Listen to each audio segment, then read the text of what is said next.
the project, obviously it's about nature, animals, etc. But you pay a lot of attention. You both pay a lot of attention to the people behind this conservation effort.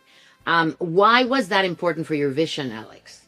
Yeah, no, that's a really good question. Thank you for asking that. I wouldn't call it my vision. It's more something I took from just conservation in general. For a long time, conservation efforts and also media, especially when you're talking about nature, really kind of focused on nature as this sterile thing that exists separate from humans. You see nature documentaries and you see that they almost feel like they're a different planet, which it does feel like, but it almost makes it harder to empathize with it because you're not associating it with something that you can actually go see, something that affects you. It feels completely alien. And the same thing is kind of the case, or has been, with a lot of conservation efforts. People want to preserve nature in this sterile state that's completely untouched, quote unquote.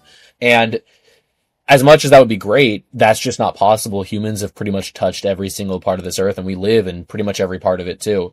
So if you're thinking about nature in that way, you are displacing the people who also live there, or even worse is you're antagonizing them, and then suddenly you're not only working against climate change and negative human intervention through like deforestation, you're working against the actual local population who eventually, if you ever want to actually leave this area, are the ones who are going to have to be running it.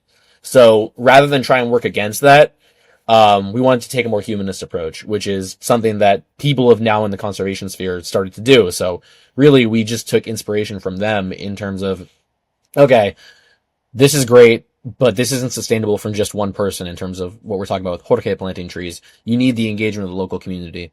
And one way to show that to the world was to include them in the project, either as workers, as guides, but also including them in the actual show itself, because they're the beating heart of this place. They're the ones who ultimately are going to be left in charge of it.